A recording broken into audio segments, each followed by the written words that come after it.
So I'm going to call the Town Finance Committee meeting of October 7th to order at 5 minutes after 4.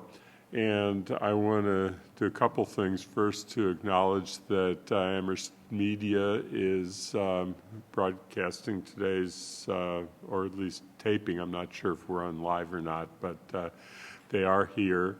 So appreciate that, and everybody needs to be sure to use microphones when they're speaking in order to be heard. There are two members of the committee that are not present, but we do have a quorum present, and so we are going to proceed, but Shalini Ball-Milne is not present, and Kathy Shane at the moment is not present. We thought she was going to be here, and so we don't know if she's going to be coming in late or not, but because of time constraints, we need to proceed with the meeting. I want to quickly introduce Martha Martini, who is the person who's going to be taking our minutes for today's meeting. She's taking minutes for another one of our committees and is filling in today for Megan Leaf, who had been the one who was designated to be the regular for our committee.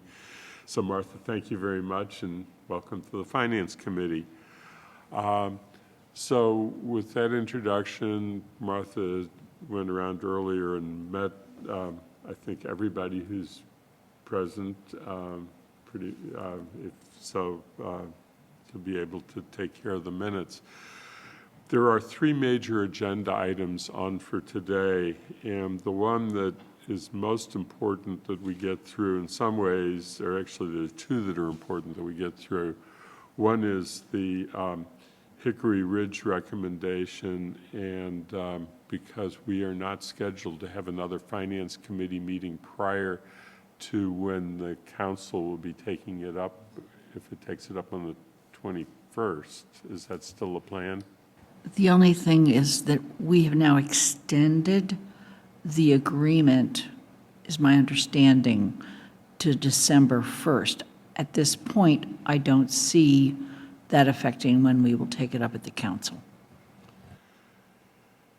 So the second thing that we want to talk about, at least to spend a little bit of time with, is the Council President's proposal for launching a conversation with the community about the four major capital projects, because we are going to be talking about that at the Council. The master schedule is, there's Kathy, so we have an additional member present as we're still doing the introductions. So with that said, what I'm going to do is we'll do Hickory Ridge first, and then I'm going to take public comments on Hickory Ridge, and before we have any discussion as to whether we're going to take a position at the conclusion of this discussion, then we'll take additional public comment at the end of the meeting. So with that said, I want to introduce Assistant Town Manager Dave Zomack and Jeff Kravitz, our Economic Development Director, have been working very hard on this. There have been a series of questions, and the packet for today's meeting contains a list of questions that were assembled by the committee, and then I assembled them and sent them along. And I recognize that some of them are really subjects that may be determined later in the process that is envisioned if we go forward. So we know that not all of them can be fully responded to today. And I thought it might be helpful to just turn it over to you for whatever introduction you want to make. And then we should probably proceed with the questions sort of in the segments that they were presented in the grouping, not going through each question, but going through each segment of questions. Does that make sense to you? It does. Through the chair, would it be okay? We have a short slide presentation for those members of this group who may not have seen that at the full council meeting, and there are some members of the public who I hope might also want to see that. Jeff and I can move pretty quickly through that, and then we thought we would go into the questions. We may answer some of the questions as we go. That was our intention. Okay. And then, of course, we have the order, the draft order that we'd like to discuss whenever the committee would like to. Yes, that make and sense? the draft order was also in the packet, and hopefully all members of the committee have received it by now.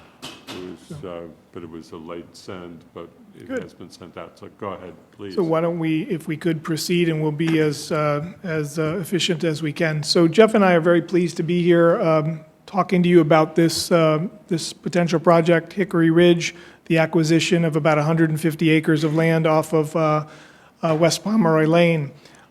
Just for those folks, just to go back a little bit in time, Jeff and I have been working on this well back into 2018. It might have even started in 2017.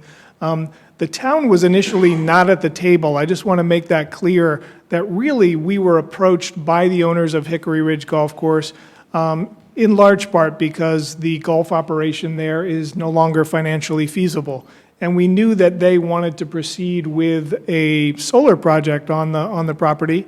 So we brought together Jeff's experience and skill sets and my own, and we said, maybe there's something creative that can come out of this that can serve the community of Amherst and the surrounding towns through visitation and other creative options in a way that we think makes sense. So for many, many months, we have been discussing this. The group called Applied Golf, the owners of Hickory Ridge, have been very cooperative, very responsive to our interests and our ideas. And so tonight, this afternoon, wanted to present a few of those. I can say that by and large, most of the feedback I've gotten through a variety of different meetings that we both or one of us or the other has presented has been overwhelmingly positive at the opportunity we're presented with here. And we'll go through the financials in a few minutes, and we'll go through some of the ideas that have been generated. As recently as last Thursday, I gave a presentation to the Amherst Rotary Club, and again, received some interesting questions, but also some very positive feedback. So let me go through my quick set of slides, and then I'll turn it over to Jeff for some of the financials. So again, West Pomeroy Lane, the course is about 50 years old. This is looking due west toward the town of Hadley. And of course, you have the clubhouse in the foreground, and then most of the course is over to my right. One of the things that got us most interested and first interested in this property was the Fort River. The Fort River is an incredibly unique tributary of the Connecticut, one of the only undammed tributaries of the Connecticut River, and it contains a number of rare and endangered species in the form of fish and freshwater mussels. So although I want to get it out there, this began with us first looking at the ecology of the course. It has now really morphed into something much broader, where we think we can bring a number of interests, a number of disciplines to the table to really broaden it into, yes, an open space project, but also a recreation project with elements of economic development as well. So 150 acres, this is looking due east toward the village center. Taylor Davis Landscaping Company is there on West Pomeroy Lane, and beyond that is the intersection of Pomeroy and 116. This was a key factor for us, that how close this is to a developing village center, and how the possibility of having an informal recreational venue here that close to Mission Cantina, the various stores and businesses that operate there, and the potential for connecting residents both who live north of the course and also south of the course to that developing village center. There are a few outbuildings on the course as well, and we're looking at the potential for reuse of those in addition to the main clubhouse. Next slide. For those of you who are not golfers, 150 acres. This is a professionally designed course, an award-winning course. It has beautiful views of the Mount Holyoke Range. It has an extensive network of some paved but also crushed stone paths, as well as bridges, as you can see in the middle of this slide, over the Fort River. All of those would be maintained. Some of those, believe it or not, one of those would be used to run the construction material and equipment over to build the solar field, if that is built. I want to point out to the north, and this is again one of the most compelling aspects of this project, is the opportunity we saw as we looked at the apartment complexes to the north off of East Hadley Road, the opportunity to connect those residents, many of whom are low and moderate income residents of Amherst, children, hundreds of children, with this incredible open space parcel just to the south. We believe we can bring trails, a trail network to them, and actually connect them over to Pomeroy and eventually to the village center. Next slide. Again, an aerial shot of the clubhouse, and then associated with the clubhouse, a couple of outbuildings, and then a parking lot that is in fairly good shape that holds over 100 cars just to the east there. You can see it in the lower section of this slide. The clubhouse is admittedly a little tired. It's 50-odd years old. It is not in super condition, but we know that going in. I want to make it clear that there are a number of contingencies. Some residents, some people, interested parties have come up to me in the community and said, "That's a great thing. You know, you're buying Hickory Ridge. I support that. When can we go on it, and when are we going to own it?" And I make it crystal clear that there are a number of steps. We are not there yet. Obviously, we do not have the funding package secured through the town council, and of course through you all as the finance committee. There are also a number of contingencies in our agreement to purchase the property. The key factor obviously is the town bringing funds to the table. The other key piece of that purchase and sale agreement is that the owners need to get into the SMART program for green energy, for solar energy. If they do get in that, then the possibility that our deal advances increases. But if they do not get in that, I think they would probably find the purchase price that they offered the town, which Jeff will talk about in a minute, far too low for us to purchase. We have gotten appraisals on all of the land. Of course, all municipal purchases must be at, we cannot pay more than appraised value. We can always pay less. And I think in this deal, you'll see that we are proposing to pay much less than the appraised value. There's a parking lot. These wonderful, fairly well-maintained cart paths, they need some work. They're not perfect. Some of them are paved, some of them are crushed stone, some of them are just dirt, and we know that. I might grab the mouse for the next couple slides. So again, I think orienting everyone, Village Center here, as we showed some aerials, all the apartment complexes, thousands of residents living north of the course, and the various greens and fairways. Again, the incredible over a mile of frontage along the Fort River, which meanders through this. And in fact, that's kind of a double-edged sword. That is an incredible resource, a very unique resource, but it's one of the reasons that the course has struggled over the past many years, is that with changing weather patterns, the course is flooding with more frequency and causing them to lose golf days. And in a short season in New England, that can be a problem. If we think back to 2018, one of the wettest summers or one of the wettest years in recorded history here in Massachusetts, this course was closed a number of days. For the things that we're talking about, having to adjust to nature, having to adjust to flooding, that is something we do all the time on our conservation trails, so that's not really a problem. When the river floods, we let nature do its thing, and eventually the water recedes and we reopen trails. The key thing is that some of the potential reusable land, like the clubhouse and the parking area up front, potentially over in this area, those lands are well above the flood zones on the property. Next slide. So it's a complex matrix, and Jeff and I have been working through this, as has the owner of the course.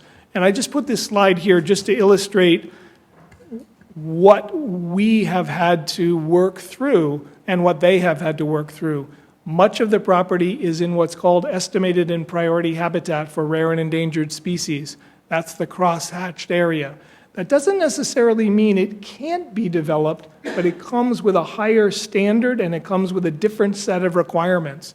So this slide illustrates, all in green, the outline of the property. Again, just for orientation, here's the clubhouse, an outbuilding, and the parking area. And the two solar areas proposed are in gray here and here. I want to point out, one of the questions that was asked of us is there any place else that the solar could go? And I guess the answer is yes, but that's a fairly limited area. And that would be right in here, and then up on the front, and potentially over here. All would need to be permitted. I think the takeaway message here is that the company has already spent hundreds of thousands of dollars to permit where this solar is. So the short answer is, in our deal, the solar isn't moving. It has been permitted by the Amherst Conservation Commission, the Zoning Board of Appeals, and the Mass Natural Heritage Program, which is a state agency governing, overseeing rare and endangered species habitat. So these 26 acres with one access point here, for the most part over an existing road with a small addition, over an existing bridge, is the only way to get to the solar. So our goal here is to work with the developers, with the owners on solar here and here. This, I don't know what color that is, that tan or some odd color, is required mitigation for impacts of the solar, leaving us with acreage here, potentially used over here. As I said, this cross-hatching doesn't mean nothing can happen there. And then the potential up in this corner for something to happen, be it trails, be it community gardens, something. And then over here is mostly forested and some low-lying wetlands. I doubt anything could happen there. So in the end, a master plan would tell us how many buildable acres remain on the site. Jeff and I have ballparked this at 8 to 10 acres, I think is ballpark. 6 to 10 acres, something on that order. Next slide. So I'll turn it over to Jeff here to walk through where we are with the P&S and some of the financials. Thanks, Dave. So on August 7th of this year, the town manager signed the purchase and sale agreement. The price that was negotiated was $520,000. There were several major contingencies, including town council appropriation, the current owners being accepted to the SMART program, so they would get the solar credits, and a mutually agreeable easement agreement, which would allow them to do the solar on what would be town property at that point. This is a new slide, which I just remembered was that Northampton had actually entered into a purchase and sale agreement with a golf course for conservation purposes, but they were going to get less land, only slightly more than 100 acres, for more, and they were going to pay more money, $650,000. So I just wanted to put this in as an example to show that we think that we're getting a pretty good, we've negotiated a pretty good deal for Hickory. Can I just add that across the country, this is a trend we're seeing in municipal work, in state work, that many golf peaked about 8 to 10 years ago, and many golf courses were built around the country, thousands of them, and that, for better or worse, golf as an industry is struggling, and therefore it is becoming harder and harder for golf courses to pay the rent. The number of golfers is actually on the decline, and again, we're not wishing for that, it's just a reality. And again, municipalities, state agencies are trying to figure out ways to, in some ways, protect some of this land from development if it is developable, but also look at creative ways to incorporate these wonderful amenities into their recreational opportunities, into their conservation opportunities, and in our case, look at careful, thoughtful redevelopment of some of the land that frankly is already developed on the frontage of West Pomeroy Lane. So the purchase and sale will be for the purchase of the entire 149-acre parcel. Mentioned the contingency of the easement agreement. That would be for the 26 acres to allow them to do solar. Haven't completed the easement agreement, but it would be limited in the scope of what they could do there to solar. Dave showed the map with the habitat mitigation area. The other thing I wanted to stress, because I think there might be some miscommunication out there or misunderstandings, the terms of the agreement would be an initial term of 20 years to lease the property with 4 5-year extensions, so a maximum of 40 years. I've heard the number 99-year lease thrown out there, and that is not being contemplated, not even half that. And then the town would conduct a master plan, as Dave talked about, to determine what to use the rest of the property, what can be sold off, what can be developed, what should be conserved, has the highest conservation value. Potential uses, conservation land, trails connecting the apartments and the neighborhoods to the north with the village center, as Dave mentioned. Potentially reuse of the clubhouse or outbuildings, swing space, affordable housing, sale of private lots. We think there are about 5 1.5-acre lots along West Pomeroy that could be carved off and sold, to get a pretty fairly quick return on investment. So about the financing, the appraised value was $915,000. That's from an independent appraisal. Again, the negotiated purchase and sale price, $520,000. So a bargain sale of about $400,000, which is 43% lower than the appraised value. And then here's a breakdown of the funding sources. Already the CPA committee has agreed to provide a grant of $200,000. Existing funds from the sale of other real estate that we have, $114,000. So a total of $206,000 to purchase the parcel itself. And then for things like master planning, environmental testing, insurance, maintenance costs, legal costs to pay our attorneys for doing the easement agreements and the purchase and sale and all those things, we're estimating at about $100,000. So the total appropriation that we're seeking from the Finance Committee and eventually the Council would be $306,000 to complete the purchase. Last slide, just talking a little bit about tax impact and revenues.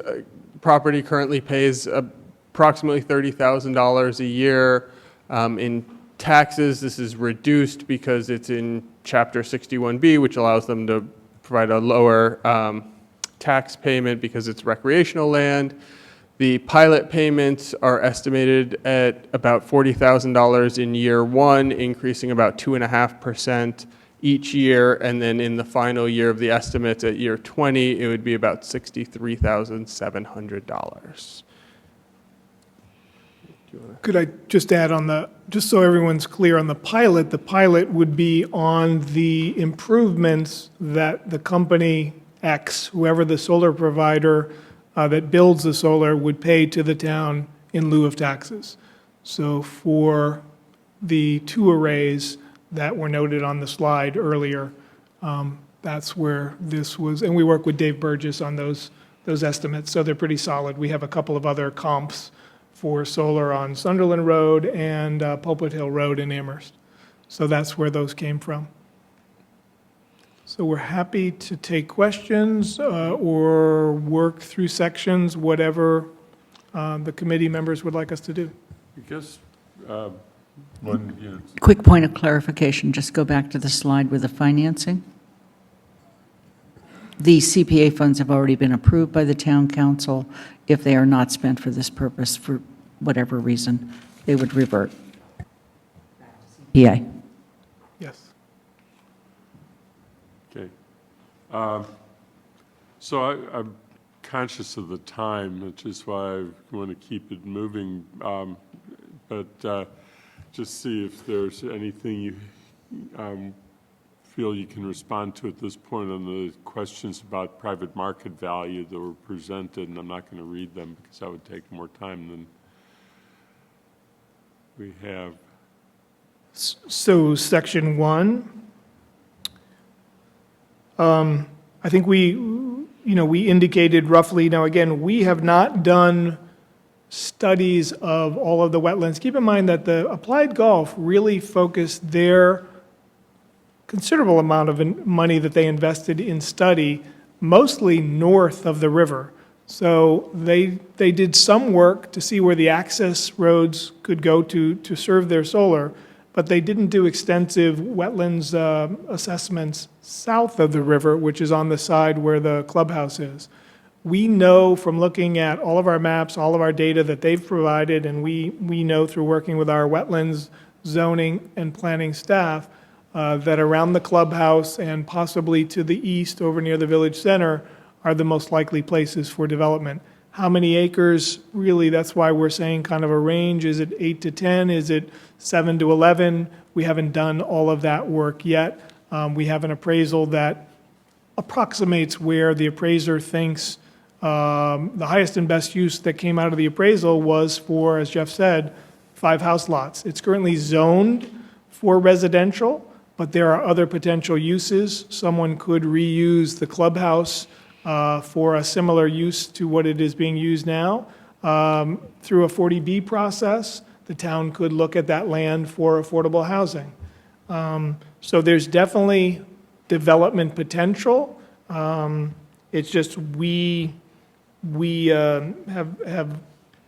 the basis of the appraisal to go by. So we just don't generally speculate on what could be done because all of that would need wetlands assessments, riverfront assessments, et cetera. But there's definitely development potential along Pomeroy Lane.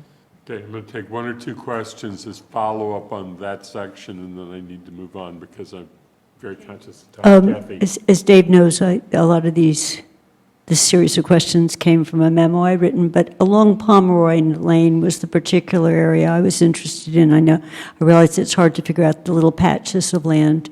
When you were first presenting it to us, that green that isn't red hatched, getting a rough sense of the acreage, and it's right around the clubhouse, because when I thought of this, I thought of it as potentially a very good investment if we, within a year or a year and a half, or even sooner, got the clubhouse being rented to someone for an operation and had someone say, we're going to build housing units, sold them off in lots or sold them off in patch, you might recoup most of the purchase price.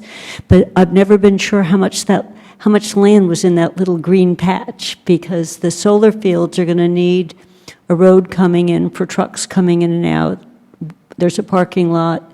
So, I don't need an exact, but it's the sense of the sooner we could get concrete to that, the more you can think of then the maintenance costs longer terms start to be paid for the fact that we have property that we could turn back into private use if we wanted to. That small, as everyone can see, is that little green underneath the red line where that starts to be. So a couple of quick follow-ups. Jeff can outline. So there's only one access for the solar. That's permitted. There will, if the solar happens, it is right where the cursor is. There will be no other access anywhere along Pomeroy. That was proposed many, many months ago. It was eliminated as a possibility. So that is the only access. If solar is built, it will come in from the east. The area around the clubhouse where the cursor is now, it's somewhat intuitive to say, if you look at the estimated habitat, if you look at the riverfront, which is the blue line, the estimated habitat, which is the red, and the crosshatched lines, the area around the clubhouse and that frontage, which again is 6 to 8 acres plus or minus, is potentially developable for something. We're not, at this stage, prepared to say it should be housing. I think in many of the meetings that I've attended and the comments that I've heard from the audience and from community members is they would like a robust public process to figure out what the next steps are with this, and through that process, that would come out. I will point out that, we will need a new, we will need some swing space for the fire department. We will need some swing space for DPW if we proceed with those buildings. This is a building that for a couple of years could be swing space for something. It is, for the most part, at least some of the offices are ADA accessible. It's in reasonable shape. We would not want a 20-year window for this building. We don't want to keep this building on our books. But I think we would commit to a robust master planning process with community input right out of the gate to determine what is the highest and best use in the first year, 2, 3, and if it means surplusing some of the buildable land, we would do that. What I think we need to do through that process, though, is to make sure, for instance, if we were to surplus, say, 5 of the front acreage on Pomeroy, we'd want to make sure what are we retaining for public access and parking, because we need parking and access on the north and the south and potentially on the east to this large parcel.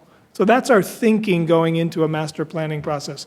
I wish we could be more specific, but I think it would be presumptive of Jeff or I to have said this is the way we're going without that planning process. Okay. Yeah, let me just respond also real quickly, and then I'm going to turn to Dorothy and then go on to the next section. I read that sentence, that question, as the word could, because a robust process may determine that it's not the best use of the land to sell it for private uses, though selling it for private uses, as it said, could generate revenue, but could depends upon the process, and that was the one thing. Dorothy. I've had people coming up to me recently suggesting that that would be a great place to build affordable senior housing. And of course, it could become affordable because the town could give the land, and that would allow the town to control parking spaces and access. It would be very nice because we've got Applewood down there. It's a quiet area, and it would mean that seniors in the 2 developments would be able to visit each other relatively easily. Again, I think that that's probably part of what has to be the planning process going forward if we do this. And the next set of questions were entitled Proposed Public Purchase and Use. And some of that, of course, does get into, again, things dependent upon the process. I don't know if you had any comment that you had to offer now on any of those questions. Well, I guess I would say, and happy to have Jeff jump in here, but the $100,000 in addition to the purchase price is an estimate that we believe will get us at least through year 1. There are going to be costs. There are carrying costs for this land and for the buildings, in electricity, in insurance, in keeping the land open so that keeping our options open in the first couple of years. So not keeping it in golf course condition. I think we need to be clear about that. We are not intending, nor do we have funds, nor is there any public purpose, I think, in keeping this greens or fairways in the current condition they are. However, we do want to make sure that they don't grow up into invasive species and species we don't want. So part of the master planning process would be to work with community members. At previous meetings, we have had interest expressed by the Conway School of Design in helping us with this. There is this fledgling group that is quite energetic, the Fort River Watershed group, that is very interested in helping with this process. In fact, they already wrote a grant themselves for private funding to look at riverfront restoration along the Fort River. if we proceed with this. So I think that's kind of where we are with that. Was there anything else in that section? Can I just follow up? Dave, you Yeah. now are saying at least year one. At one point, you had said probably we covered 2 years. But if you say at least year one, 100,000, could it be as much as 100,000 again in year two for, I'm thinking of the clubhouse has liability, someone falls down, there's legal costs, or is it less in year two because some of the legal fees? Oh, I think I'm just it would- looking at ongoing No, I operating think it would costs. be even- much less in year two. Okay.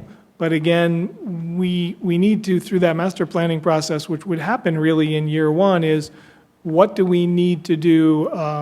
Do we need to do any survey work? Do we need to do wetlands work to determine the potential for putting some of that land back out on the private market?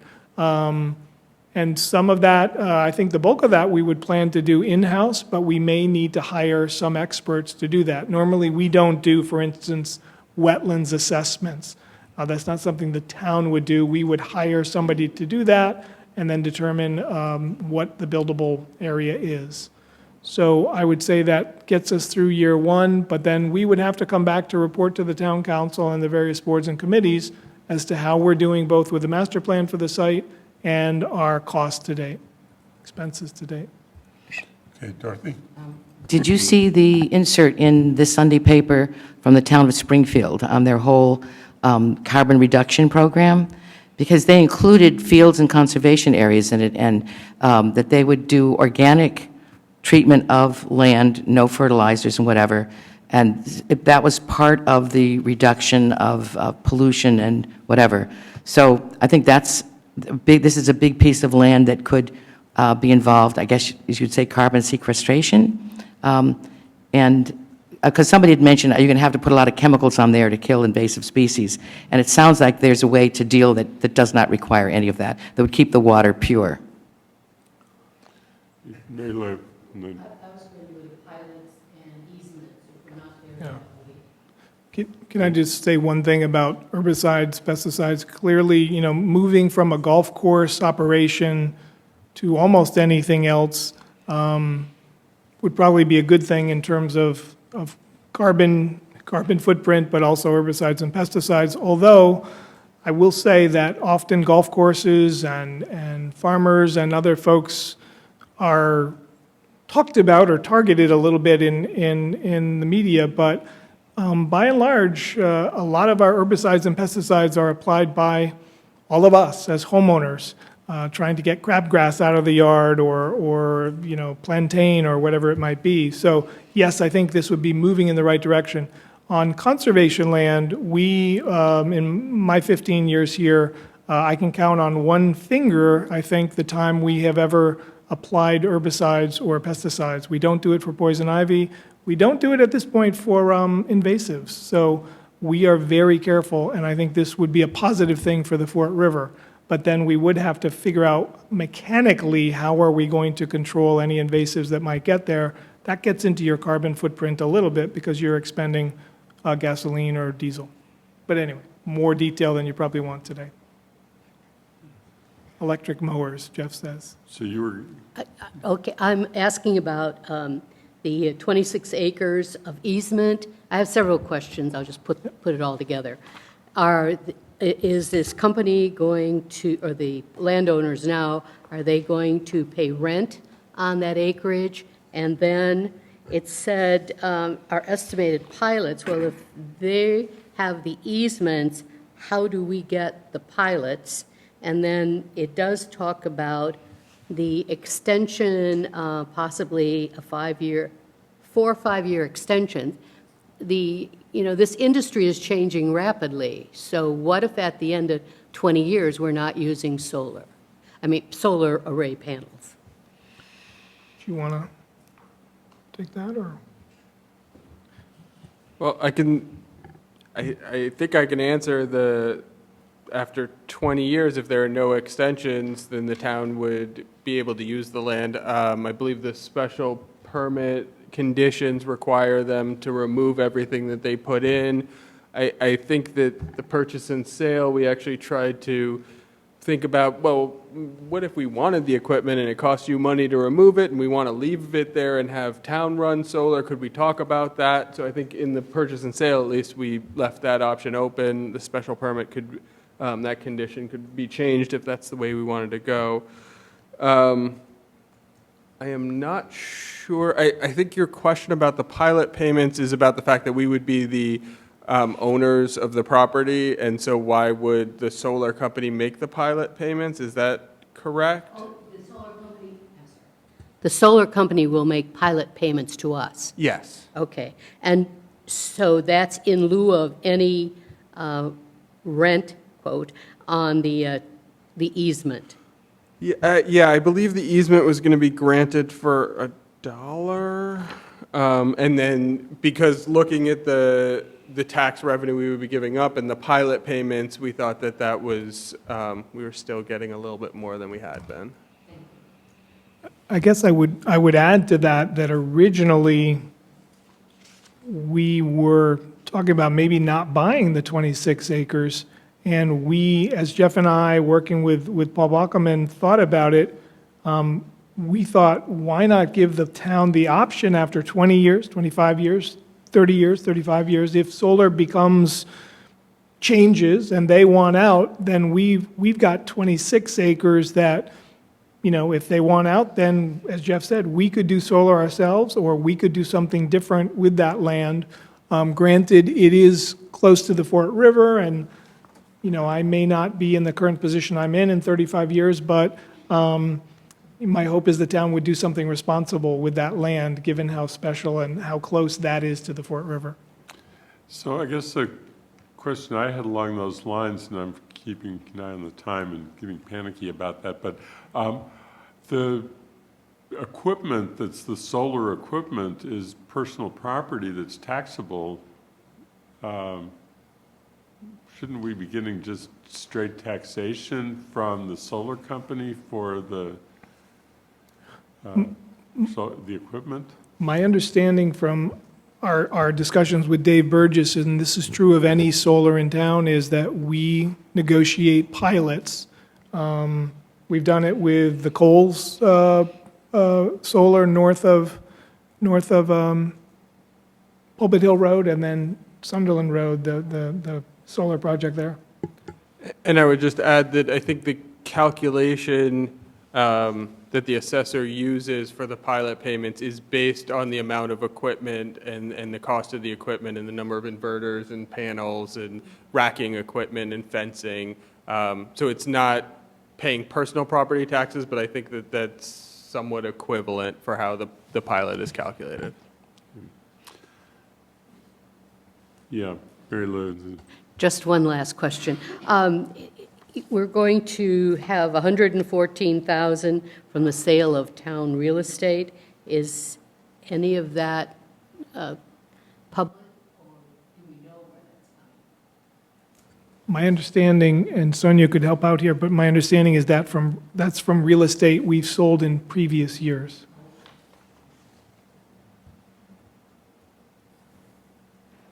I think it's the Cushman School that we sold. That's where that came from. The mortgage is paid off, and that's where that came from. Yeah. Just, when you showed where the road will be coming in to give access to the fields, I was looking at the order that we're being asked to approve, and it says that we would grant them access so they'd be driving in and out with equipment. Would they maintain that road? And would we be giving them any access to parking areas? And I live up by the Coles solar fields, and it's a fair amount of traffic in and out up Pulpit Hill and then to the new, what used to be just an old logging road. So is that part of the agreement that to the extent it gets rutted, it gets wet, it gets icy? Jeff has a section he'd like to read, I think, Yeah, for the so P&S. for part of the purchase and sale, seller shall be solely responsible for the maintenance and repair of the easement areas, keeping the easement areas and solar panels and other improvements thereon in good and safe conditions at all times, in compliance with laws, rules, regulations, permits, licenses, et cetera. Yeah, so, and that the access road is part of the easement area. And that access road wouldn't be access for basic public use, then it would still be it would be a private access road? I guess we haven't negotiated the easement, the specifics of the easement per se, but it would not be for the public to drive down. One of the questions I have is, could the public use that bridge to get over the eastern section of the river? And I don't think we're there yet. And again, I realize it's different because the other is all on private land, but that walkway now has big postings, private property, don't walk here, dangerous, great equipment, don't come anywhere near it. So it's clearly not for walking. Up in North Amherst. So going on to the sections, other sections on maintenance costs, since we've really been touching on that, if there are other things that are in there that we can respond to today.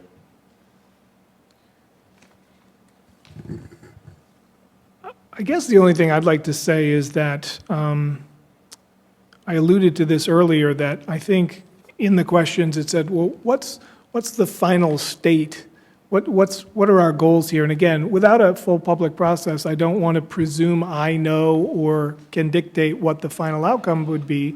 I think as I look at it with the various lenses with which I've approached this project, I start with the Fort River, and I hope that we can protect the Fort River and the rare and endangered species that make their homes there. And as we work our way out from the Fort River, I hope that we can design trails that are as accessible as possible to as many people in our community as possible, that we can make connections to all people, whether they are visiting the site from another part of Amherst by bicycle, they're walking, they're hiking there, they're coming by car, that we make it accessible to those people who live north in the any of the apartment complexes, as well as Orchard Valley residents. Thousands of people live just to the south of this and have enjoyed some access to Hickory Ridge, but this would be public access.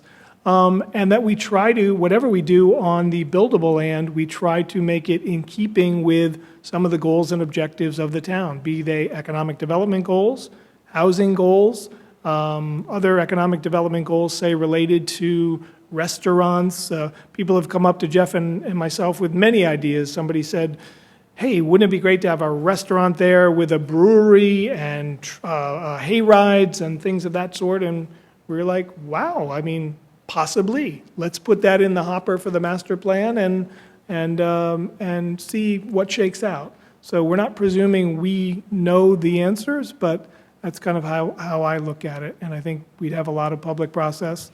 Members of the Affordable Housing Trust, the Conservation Commission, LSSE, I think would all weigh in, and then members of our residents would weigh in with what some of the things they'd like to see there. I have heard from a lot of people that accessible walking trails, we have 80 miles of trails, but many of them are rather challenging. So I hear lots of people reference the U.S. Fish and Wildlife Service trails over in Hadley. And after I flinch a little and say, hey, what about our trails? I do realize that many of our trails are challenging for people who may have mobility issues. We have lots of routes and steep grades, but these walking paths would be accessible to a lot of people if maintained properly. Section D really covers things that, for the most part, I think are probably only answerable after a planning process. I didn't know if there was anything that could be picked out or that a member would want to pick out, but otherwise I want to get to the solar field questions in the last piece so that we can then see if there's public comment and then open up for discussion. There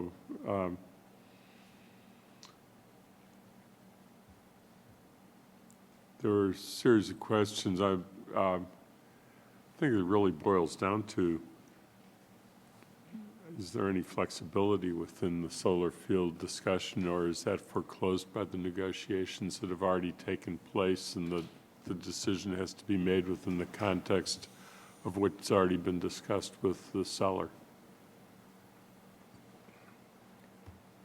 I guess from the questions, I'm not exactly sure what flexibility we would be looking for. I will say that the site is permitted now for those 26 acres. And as I said, they have spent, I don't know the number, but tens of thousands of dollars permitting a project on those 26 acres. They've been through months of planning, design, with numerous consultants from all over Massachusetts helping them to design this carefully and safely, gone through the ZBA, Concom, and then the state. So I don't think the location is locked from their standpoint. As Jeff said, what happens after 20 years is anybody's guess with the solar industry. If they want out after 20 years, they would come to us and say, we're done, or we'd like to renegotiate. Or would the town, if solar is still a source of energy, would the town like to buy us out? All of these things are possible after 20 years. So are there any, I'm going to turn to the committee quickly, are there any burning questions that you'd like to have answered that weren't answered, where you can throw one or two out? No, I don't think it's a burning question. I just want to put some of this in context. You know, I think my only concern about this is that we're looking at what seems to be a good purchase price. We've got multiple uses. Everyone's really excited about them. If we don't have operating costs built in over the next 4 or 5 years to maintain it, whether it's put little wooden bridges over places where it floods in the winter so people can still walk, then it becomes a great open space that can't quite be used for community forums. And I just worry because I've watched what's happening when we can't buy the next truck. You don't have another person on your conservation crew. The Robert Frost Trail has rocks and stones, and there's only one person to do it all. You know, so I don't think we should over or underestimate the ongoing costs while we're doing planning. And you've thrown in multiple kinds of consultants, planning consultants and design consultants, and land, you know, so that's, I wouldn't call that operating costs, but that's next year cost, year 2 costs. So this isn't the end of the Amherst costs for this. And I think when people get excited, the rest of it feels like it's free. You know, we got the land, and how come I can't walk on that trail? You know, what's wrong with us? But I don't think we should think of it as the rest. We should think of it as an investment that we're prepared to make the money in year 2, year 3, year 4. And that's, I know you can't answer all this, but I'm a little anxious that we get to some of those answers sooner rather than later so that we're not sitting here underfunding and the building is collapsing, the old clubhouse, or it falls on someone's head before we figure out what we're going to do with that building. Yeah.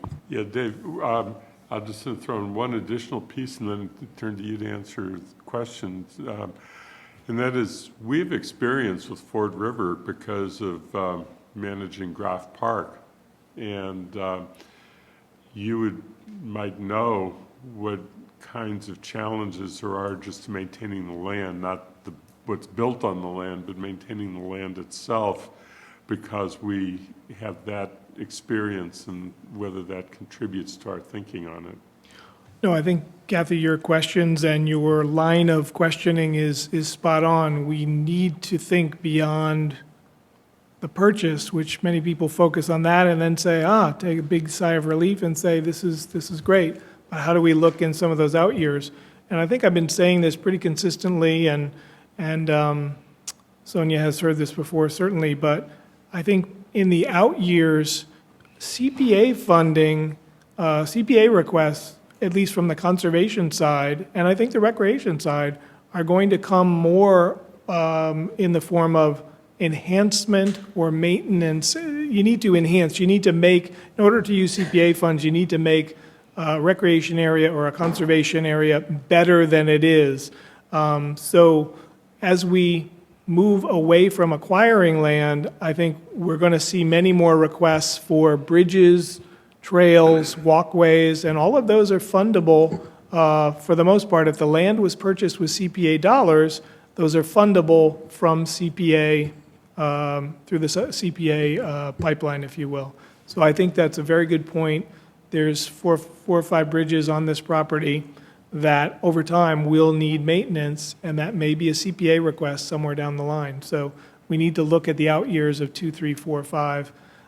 But again, in terms of the building, I think that's where we need to move as quickly as possible, because we don't, unless there's some burning, purpose like swing space for a new facility, I don't think we need that building.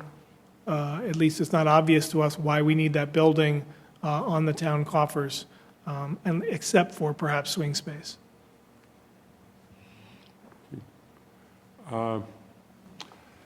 So why don't I, just to keep this moving, see if there's anybody, let me get a hands as to whether there's anybody in the audience who wants to do public comment on Hickory Ridge. I see 1, 2. Okay, so why don't we, if you could do it for, limited to 2 minutes, we'd really appreciate it, but we do want to hear what your concerns are. So either one of you, Irv, I guess, go first.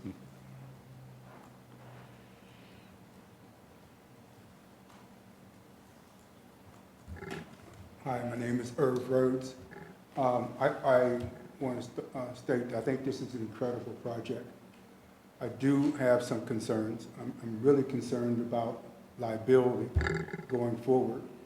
I have no idea of what the liability of the golf course is now in relationship to any kind of activities that go on there that may have or could be considered to be an activity that causes flooding in its latent form to neighboring buildings such as the apartment complexes. Who has that liability? Can someone make a claim that now that the town has it, it has deeper pockets than everyone else? Who can make that claim? Is such a claim possible?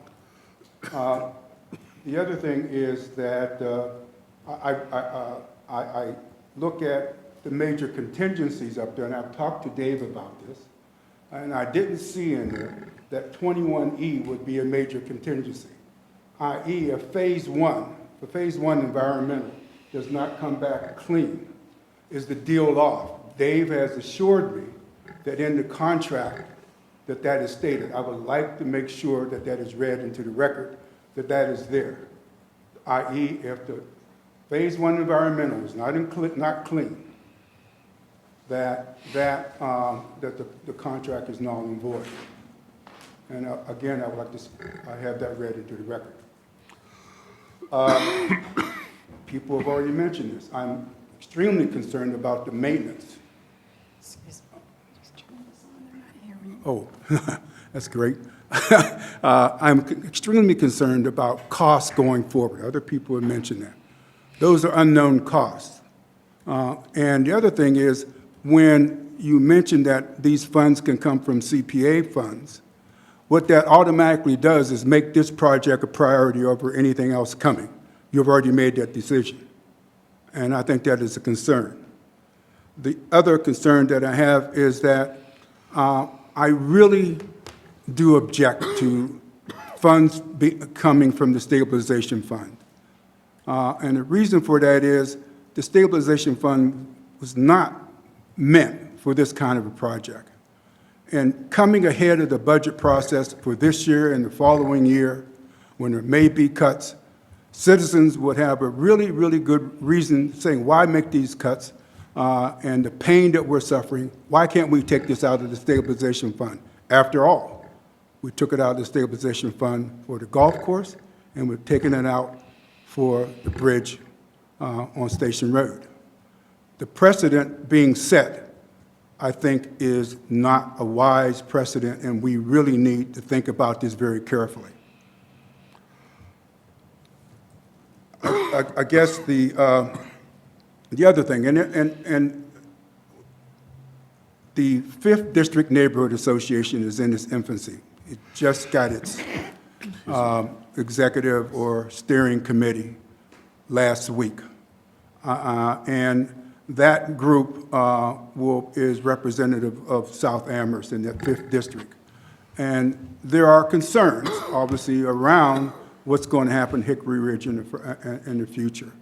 There are some really, really strong kinds of concerns, and that's why when Dave mentioned a robust master planning process, we are really interested in. And finally, I would like to say, again, I think it's a great project. However, I think the major concerns that I've raised have to be addressed in a way that is thoughtful and reasonable and careful, so that I, as a citizen, other citizens can be assured that the cost of this project going forward is not something that's going to come back to hit us over and over again. Thank you. We had one other person requesting.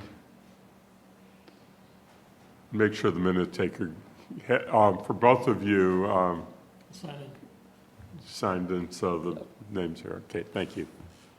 My name is Tom Joyce. I live on Alyssum Drive. I've been a longtime member of Hickory Ridge, no longer, of course.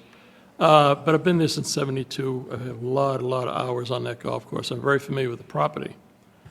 They've always lost days to the flooding.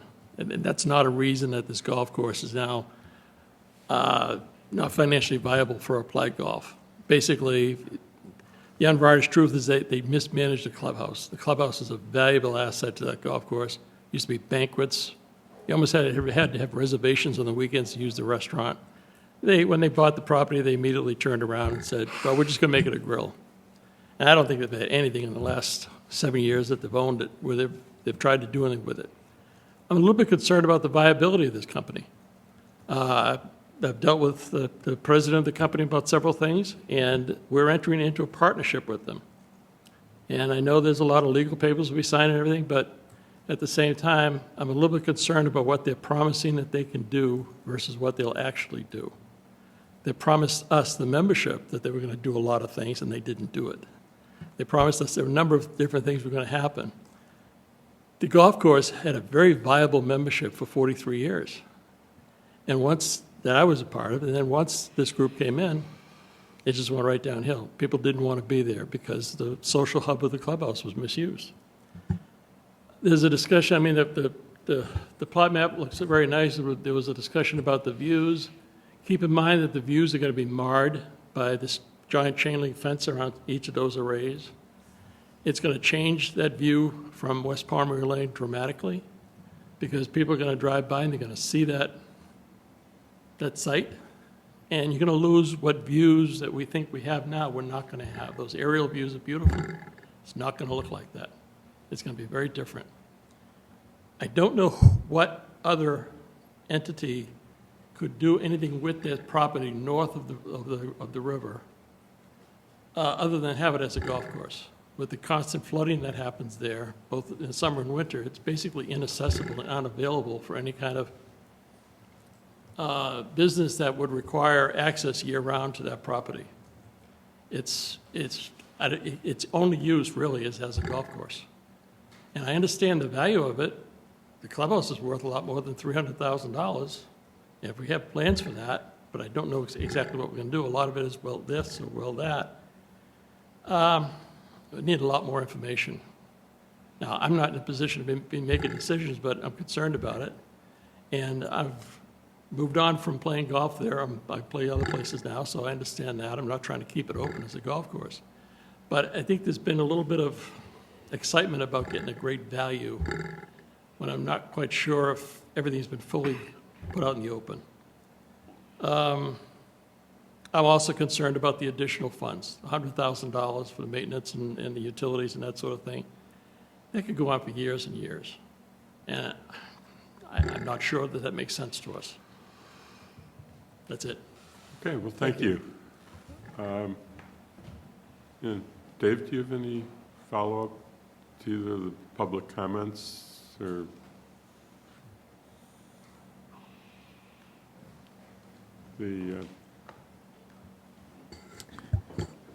I guess I have two quick follow-ups. One is to the first speaker. Yes, the answer is on 21E, any land that the town purchases, we would do what's called a 21E Phase 1. I guess I would clarify one thing that the earlier speaker said is that doing a Phase 1 doesn't necessarily mean, it depends what's discovered in a Phase 1. Oftentimes what happens is if there are contaminants found in a Phase 1, there's an opportunity for the buyer to go back to the seller and negotiate either to clean up those issues or to reduce the purchase price. It can be an opportunity for a conversation. So doing a Phase 1 is a requirement. If the Phase 1 indicates that there is some oil or gas or diesel or something of that sort that is problematic, then that is an opportunity for negotiation. So that is definitely a part of our purchase and sale agreement. And the second speaker, I don't disagree. I think with anything that was shared there. I think we don't know all the out-year costs. Again, I do know that this property was available for sale for a long time, and I think the hope initially from Applied Golf was that some golf cooperative or consortium of individuals, concerned individuals, would buy it, and that just no one came forth, and I have no idea. I was not part of any of those conversations, so I don't know why that was. But I think the reality is anytime we acquire an asset, be it a building or land, there are costs that come with that. So we just have to be cognizant of that. And so that's why Jeff and I have been looking carefully at the frontage and saying that if anything, that is the area that we would like to move on as quickly as possible, because to be honest, it's the building that the buildings are much more costly over time than open land. Not to say there are no costs with open land and bridges and trails, but they're dramatically less than a building. Keeping a building going in New England weather can be costly, so we would want to move as quickly as we can on a decision on the building and the frontage. And I will say this too, I've said this in a number of meetings, there's no guarantee that the building remains. In some of these outcomes, the building would be raised. So I don't think there's a great attachment to that building, but if the building is not an asset in its current form, or in some form that somebody can work with us and be creative on, then the building could be raised, and that is buildable land, obviously, where the building is. So just to put that out there. So I think there were two other aspects of it. One was whether there are any risks of non-performance that we won't have a legal handle on dealing with if there is non-performance by the seller that's retaining the easement rights and making the ongoing commitments from them. The other is the use of the stabilization fund was raised by one of the speakers, but I think we'll discuss that in a moment when we talk about the proposed order. So let me just start on the non-performance, and I'll turn it over to Jeff. I want to make it clear that it is unlikely that the company that owns the land will develop the solar. It is more likely to be a solar developer who develops the solar. So if this deal moves forward based on all the contingencies we've talked about and a few others that are in the purchase and sale, the current owners would be out of the equation in all likelihood, and we would be dealing with a solar developer to build the solar. So we would negotiate an easement agreement that is acceptable to a solar developer. They would then put up the capital to build the roads, obviously buy the equipment, and then build the solar as per the Concom, ZBA, and state permits. So we would then have a relationship with the solar company, not, in all likelihood, not Applied Golf. Applied Golf would like to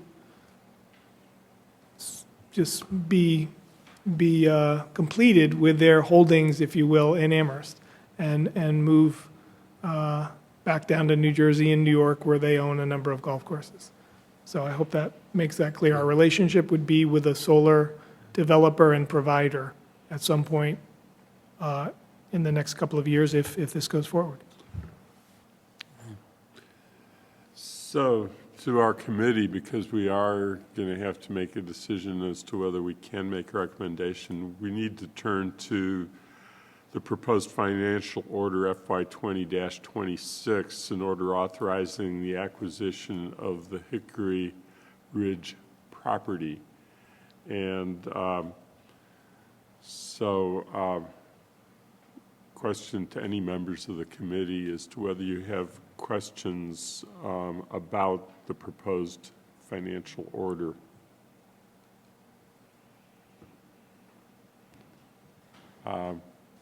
Yes.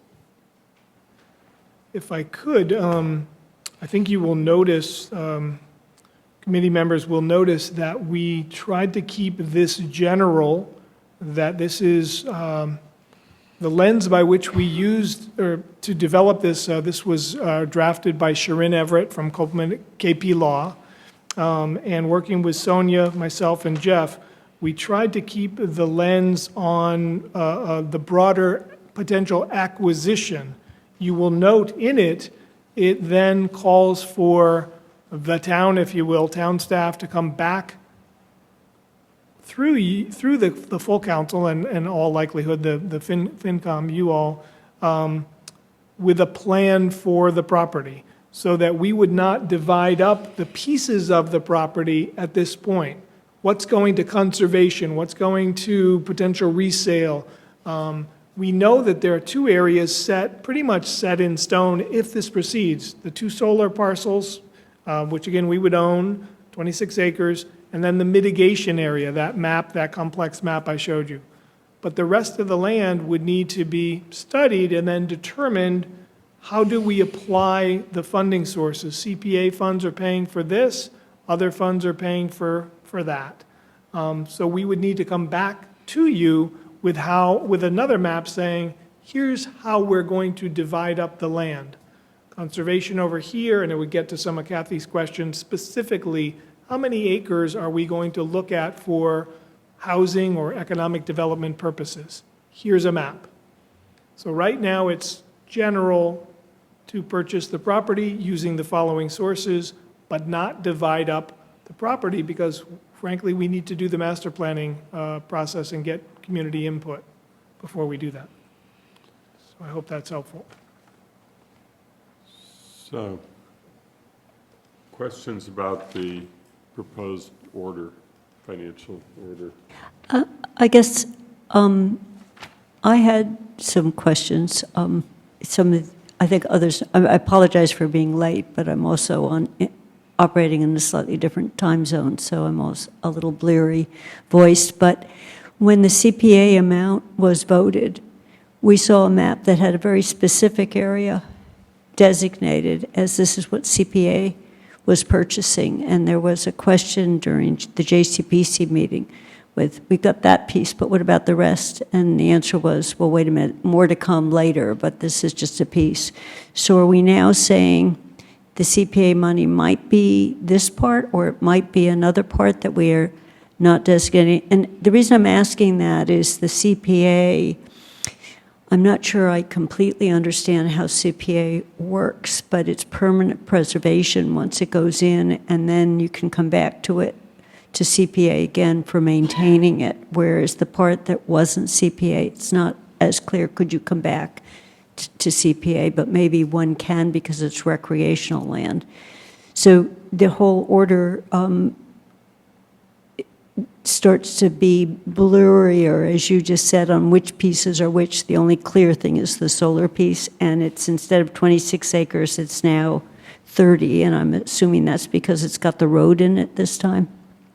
So it expanded to have, I mean, it's not just a rounding error. It's a bit more land. I think when I read this, it said 30 on the easement, unless, as I said, I was reading it quickly on a train. So are we being fairly specific about this? Well, And is it that we're just not seeing the legal language in the purchase and sale, which is very, yes, it does say approximately 30 acre on this. the lease. So So I I had that could- general question just Maybe I could on tease dividing up the pieces. Maybe yeah. I could tease those out a little bit. So, working with Attorney Everett, it is standard practice to put approximately 30. That has not grown per se. There's been no creep on the amount of land that would be used for solar.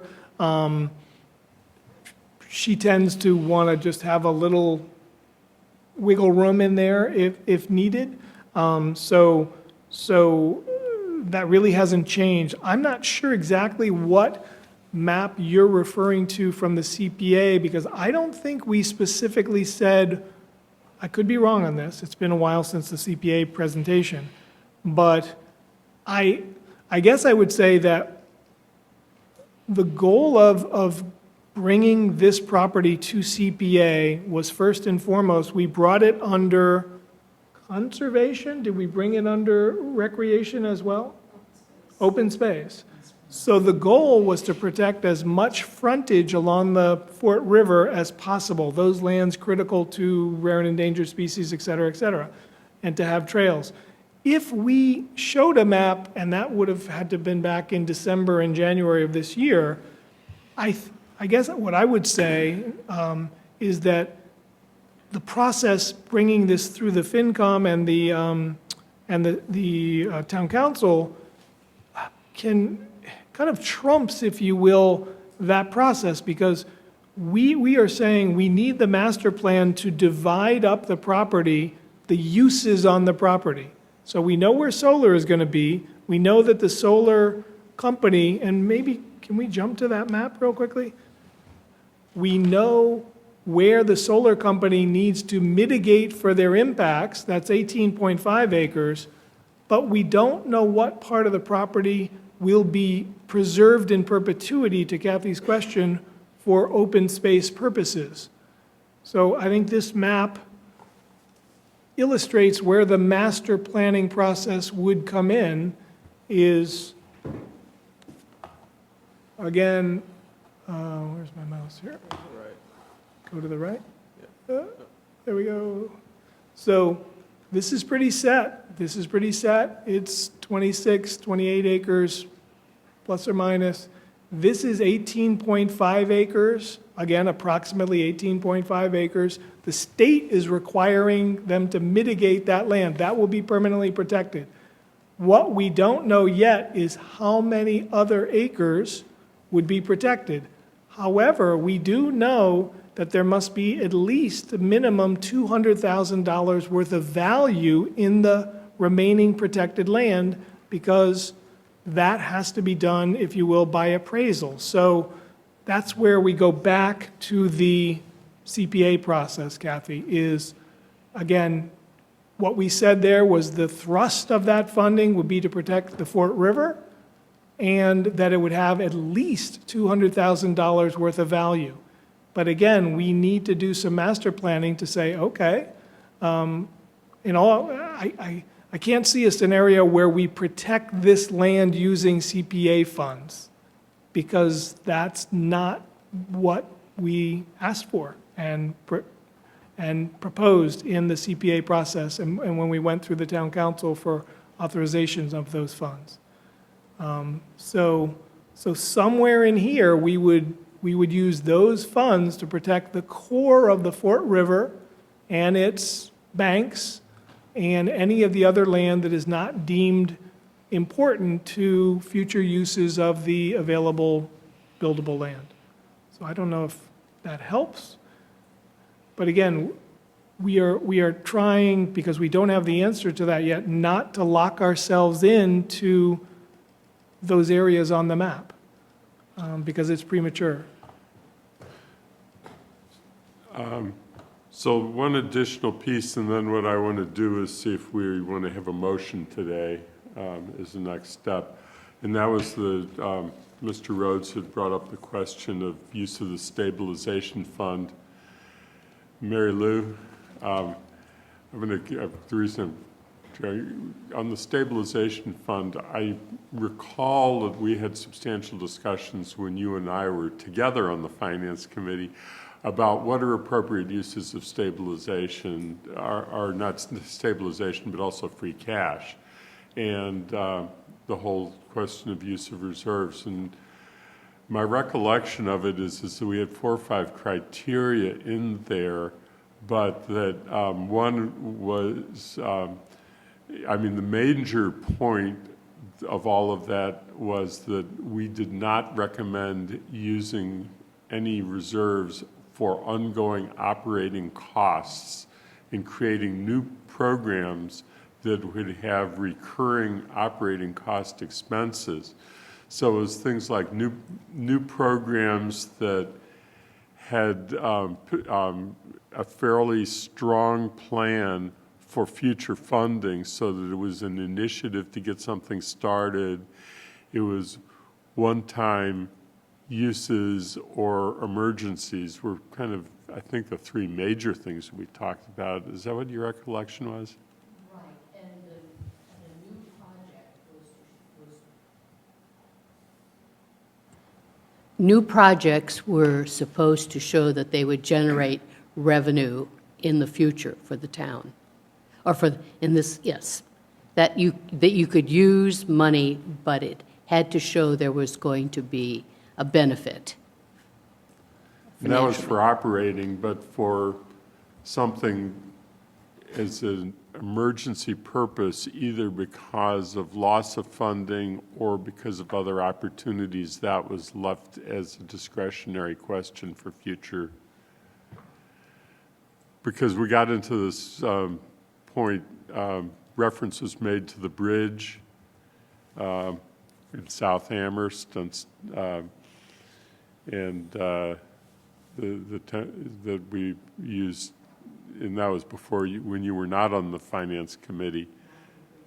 But we did use for the bridge, and we are being proposed here. But that seems to me to be consistent with what we were envisioning, that it was just not ongoing operating that we were trying to avoid.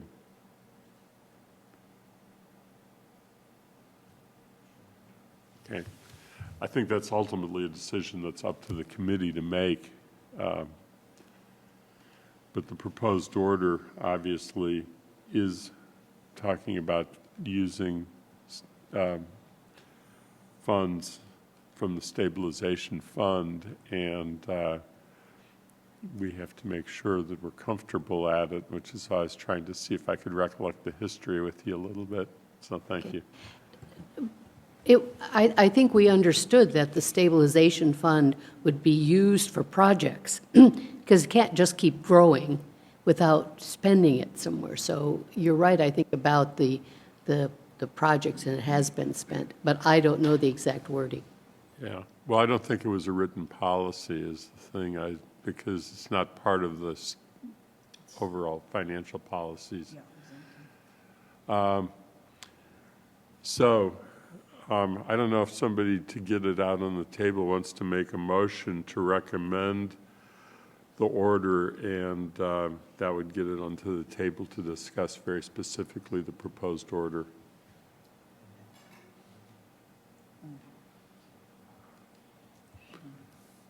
Do we ever, when we're talking about a proposed order for this amount of money, do we ever give it a risk rating? I would say there's potentially very high risks in the investment we're talking about making here. Between uncertainties and ongoing costs, the drawn stabilization funds, it may be okay to do it, but we're not doing it to repair the recreational fields, which are, so there are alternative uses for CPA, which was pointed out. I mean, we've got a backlog of competing needs that would be rated as fairly urgent. So the risk of future costs without a clear plan on how to offset those costs, I would just rate this as a risky investment. Even if we like the open land and it's beautiful, so do we ever do that kind of, like just say, feels very different than saying one of our trucks just broke down and we have to fix it, or the air conditioning in the school is gone and we've got to fix it, or some of the other orders we've been looking at. Yes. Did maintenance come out of budget? It would seem to me that's where it came, it was part of one's budget. Maintenance always comes out of the budget usually for the department that's involved, so And as far as I know, we're not growing the number of people working in that budget. So it's just, so we could also just not maintain it. And then we would have a different scenario on what it is we're buying. Yeah, maintenance in future years, starting with FY '21, would have to be built into the budget proposal. This $100,000 that they're proposing, I perceive as basically getting us through this year and some of the special consulting we need. But one of the questions I didn't ask, and that is, as you're preparing the budgets for FY '21, that then go forward to the town manager, who then proposes his budget to us by May 1st. I would assume there will be some ongoing maintenance of this property. Dorothy? Well, I am in favor of the town acquiring Hickory Ridge. Not only would it meet our conservation plans, but, land, they don't make more of it, and there's not more of it going to come in the town. And there are many, many needs that it would serve, and the buildable land could be used for, certainly, we've mentioned several things that meet the town's needs and desires, such as affordable housing or some kind of business that would bring economic vitality. So I am totally in favor of it, because I was just thinking about going to Block Island. There are areas in Block Island very similar to this property, and even though the whole island is beautiful, you go there because it's very special. You feel like you're going into the Hobbit land, perhaps. And just the greens, the trees, and the wanderingness of it, it's wonderful, and I think we should preserve it for passive recreation and conservation. For the purposes of further discussion, I move that the Finance Committee recommend to the Town Council that we approve an order authorizing the acquisition of Hickory Ridge property and all of the statements included. Is there a second? I second it. Okay, there's been a motion that's been made and seconded to essentially recommend the order as presented. I have one question, and it really has to go to Sonia. Can you quickly find the CPA authorization that we approved? No, but I can tell you that it was $200,000 for the purchase, as a funding source for this purchase. And it was out of open space totally? It was that application, yes. Okay, 100% it was. okay, thank you. So I'm looking to the committee for any comments that you'd like to make regarding the motion.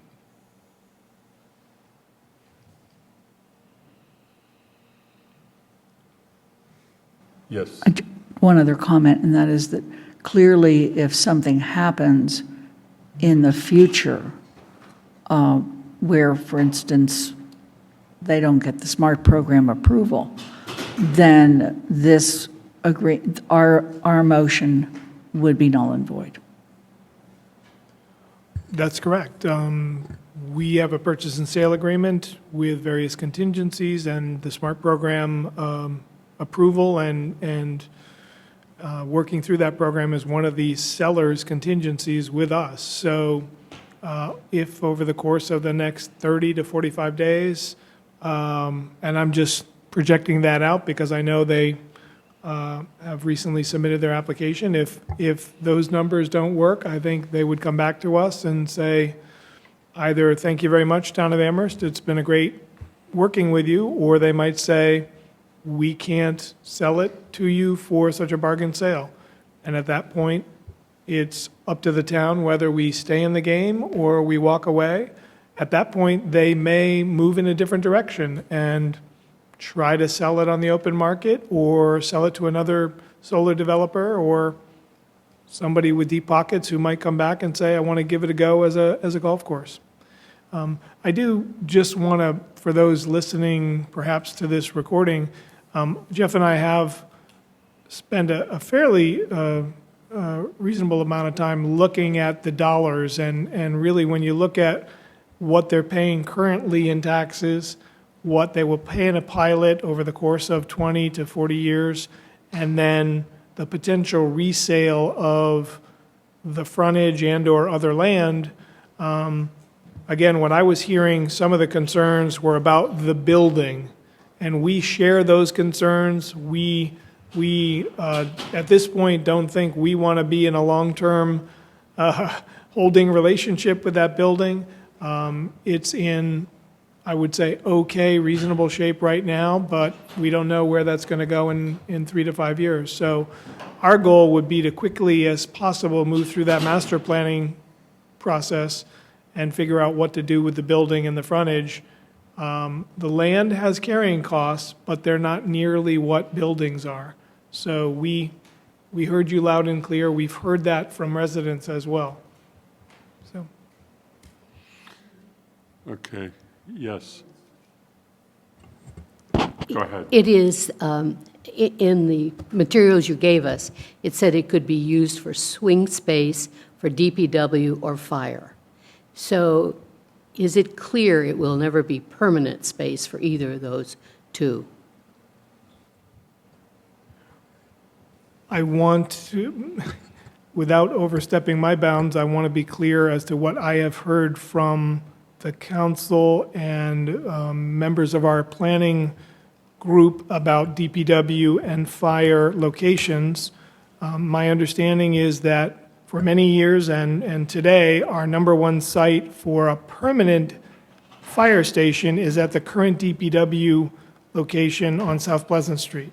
So we have, many months ago, we looked at this site with an eye toward DPW, and for a variety of reasons, it was not deemed a good place to do that, given all the ecological concerns. And then in a different way, in a different vein, we did look at it for a fire station, but the study clearly identifies the South Pleasant Street site as the best site for response times, both south and north. So we do not think it's a permanent location for either one of those town needs. Okay, so I think we need to move on to vote. Well, I think I'll save my comments till after we see. Are we ready to vote as a committee?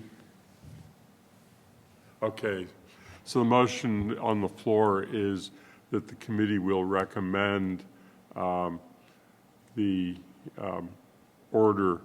financial order that has been presented to us for the purchase of Hickory Ridge.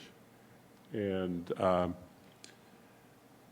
I've offered the opportunity for our resident members to speak to the motion since they're not voting, and there's been no further comment, not looking in their direction and purpose. So turning then to the committee, all in favor of the motion, please indicate by raising hands, saying aye. Aye. Aye. I'm going to abstain. So the vote is 3-0 with 1 abstaining and 1 absent, and the motion passes.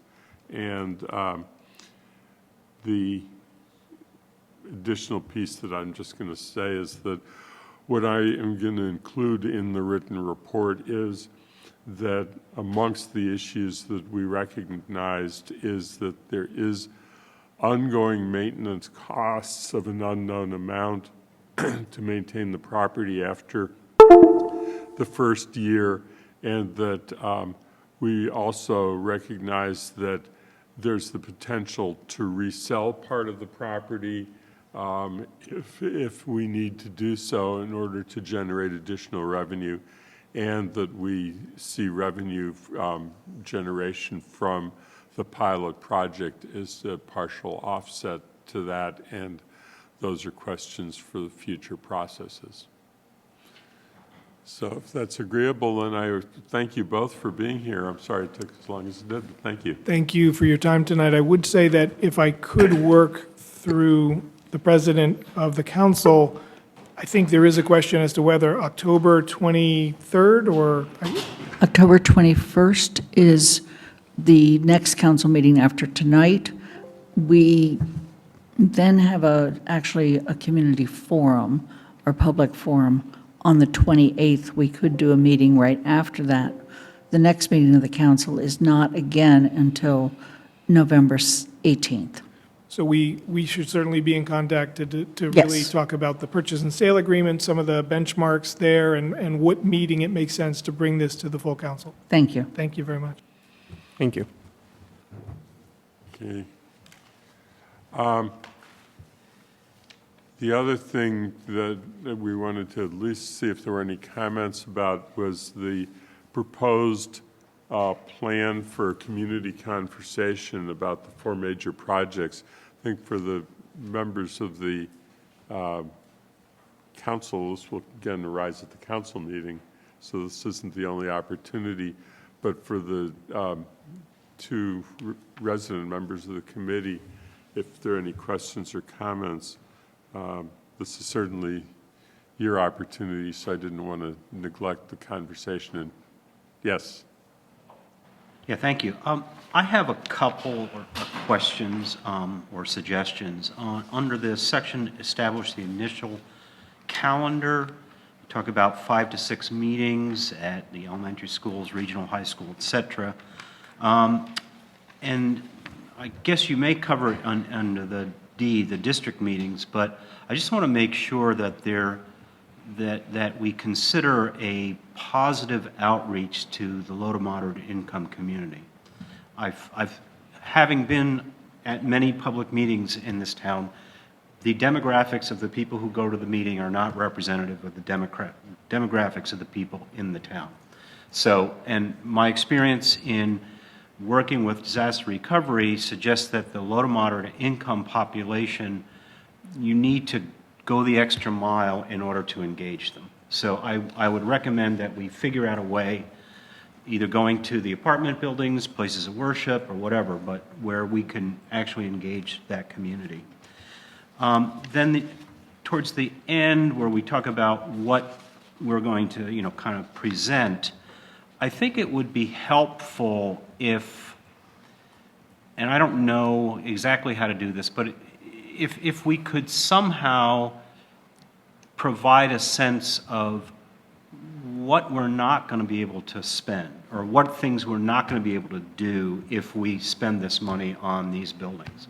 In other words, what are we giving up, or what are we postponing in order to do this? And I'm not saying we shouldn't do this. I'm just saying that I think that would help to inform the discussion if people understood, well, what, if we do this, what can't we do? So those are my 2 basic comments. Thank you. Appreciate that. Dorothy? I think with that, we also need, and what is the cost of not doing it? So that we can kind of get a sense. My only worry is that there might be a feeling in the small groups that people think, okay, which one, ranking them, I mean, I think we're trying to present a package, but I don't know if that's how it's going to feel in the groups. That they might think, oh, let's choose one, and argue amongst each other. It is my hope and my plan, if you will, that all projects, all of the 4 projects will be presented in an equal way, so that we have the opportunity as a council to hear what the public has to say about them. We are not at the point yet where we are making our decision, and so it's really our opportunity to listen. Yes. Yes. Mary Lou? Okay. I thank Glenn for all the detail. It was a lot, and I think it's very helpful. One of the things I would suggest, and maybe it will happen, is sign up some type of form that people put their names on and why they're there, what they're representing. What I'm concerned about is that there is no body of people who are going to come out, and maybe Orchard Valley for the fire department. Probably no one for DPW. There will be many people for the schools. And I think somehow that has to be built in to who's at these meetings, and also if some people are going to all of the meetings and voicing their concerns. So there needs to be a way to figure out who is there and who was there once and what their interest is. And I agree with Bob, I think also for the other groups. So that would be one. And I think the facilitators for the schools was the same facilitators the Regional School District Planning Board used? They were, they Okay, are. They're excellent, and I think that was a good choice. And we've actually, the town manager and I have had an initial conversation with them. They have provided us with an initial proposal. We need to bring that proposal in under 10,000. Okay. But I observed them in the school discussion, not the regional school, and I was very impressed with them. We're going to be, are we also discussing this tonight? So, Yes, we are, Kathy. okay, because I would agree the facilitators were excellent. I also want to echo both the other comments. This is a very different discussion where you're talking about an elementary school or two elementary schools versus four completely different projects with very big price tags. So I'm just thinking how you do that conversation and how you reach hard-to-reach populations so they even are aware that the roof is falling down in DPW. You know, I mean, what we have, the facilitators will have a lot of work to do, but I'm thinking that we're going to have to build in not just their time, but some of our time to do an extra meeting where we just make it available, you know, when we try to think about how to do this. Yeah. I mean, the council will need to spend a time at an extra meeting Yes. after this is over. Yes. Oh, absolutely. Exactly. You know, that we won't have like 5 or 6 of these and say, whew, did it. Yeah. Sign up now. Okay. I think that we shouldn't just talk about how bad the buildings are. It's what do these groups, what service do they deliver? And there's a lot, when you said nobody would be there for DPW, but there's a lot of things that DPW does that people really want.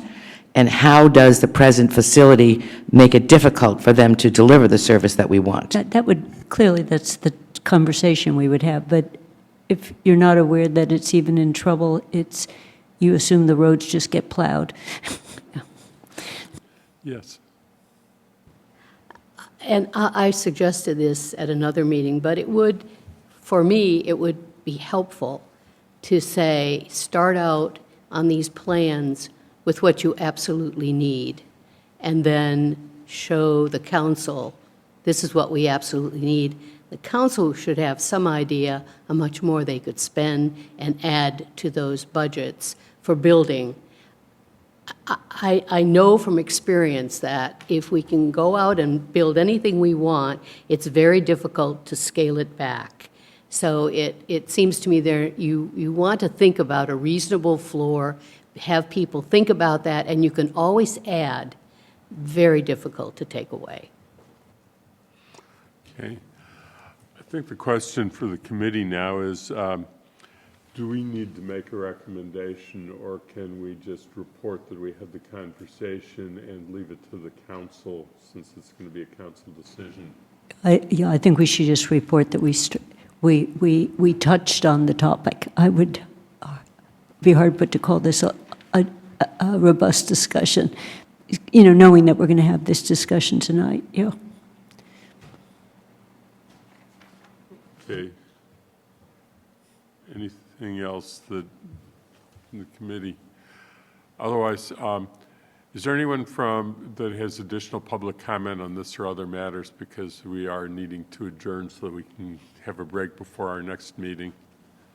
but I did promise, and I want to make good on my promise.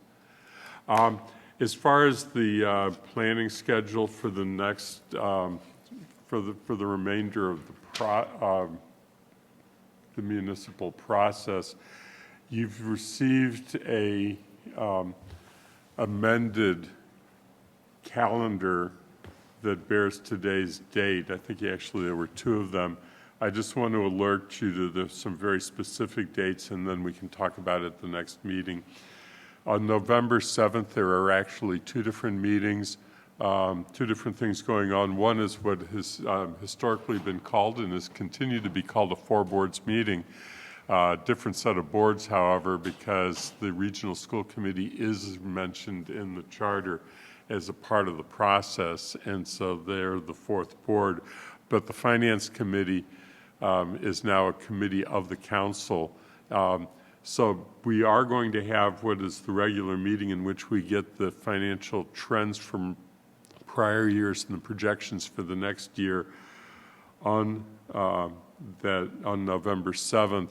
And the resident members of the committee are, of course, a part of that process because you were a member of this committee, which is a council committee. So we encourage you to be there. The other thing that's going to happen that day is that the charter requires that there be a budget forum for the community to make comments about the budget. In the first year of the council, we didn't have it until March, and by then the town manager was heavily into the budget process, and it was really, this question came up was, why are you having a forum? And we said, because the charter said we had to. We thought that November 7th, right after the four boards meeting, was actually a good time to have the public forum because it allows the public to state their budget questions and concerns after having been informed about the projections and prior to the development of the budget process. We will then have a meeting of this committee to set what has historically been called budget guidelines, and will again be probably called budget guidelines.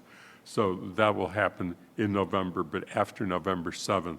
The other date I want to alert you to is December 7th, is a four-town meeting regarding the regional school budget, which is a Saturday morning meeting at the middle school. And so I just wanted to alert you to the December 7th meeting. I think it's at 9 in the morning, if I recall correctly. It's always the same. It's always a morning meeting. It's always virtually always at the middle school. And Mary Lou's probably attended more of them than she ever wants to recall, but you're invited again. I didn't really have anything else. I think we are short on time, so I didn't want to prolong the discussion now on the planning calendar. Did you have anything? I just had a couple things I wanted to mention that are coming up in the near future, is we need to do a transfer order for Medicare D funding. It's the last transfer that we need to do. It was tied to when we were self-insured, but our last reimbursement came in, so we usually transfer that over to the OPEB fund, so that's going to become a council order. And I'm not sure the whole process, whether you need to have a hearing or a forum for that, since it's just transferring funds from one place to another. It's not really an appropriation. And the same thing for stabilization fund. As soon as our free cash is set, normally we would put anything over 5% into stabilization fund. That's what our financial policy states. And if we're going to continue that, that's another transfer order that'll be coming up shortly. If you would send both of those to Mr. Bockelman and me, I will. we'll figure out where we're putting on the agenda, if they have to be referred to the Finance Committee, or are they automatic referrals, and whether or not we need to have a hearing or public forum. Right, and we have plenty of time, I just wanted to bring it out there. Right. I don't think that, since neither one of them is an appropriation, and the requirement for the forum is that it's required when there's a supplemental appropriation, I don't think that it's likely that that will be the answer, but it probably does need to be referred to the Finance Committee because of financial orders, so they would be coming back. And I'm sure that Mary Lou's familiar with what we're talking about and what these content of these orders will be about. So is there anything else that people want to bring up today? Otherwise, I'd like to be able to take a break and give the committee, the counselors, a little bit of time in between. Do we have a motion to adjourn? I so move. I second. So the motion has been made and seconded to adjourn. All in favor, indicate by raising hands. Unanimous. So it's 4-0 with one member absent.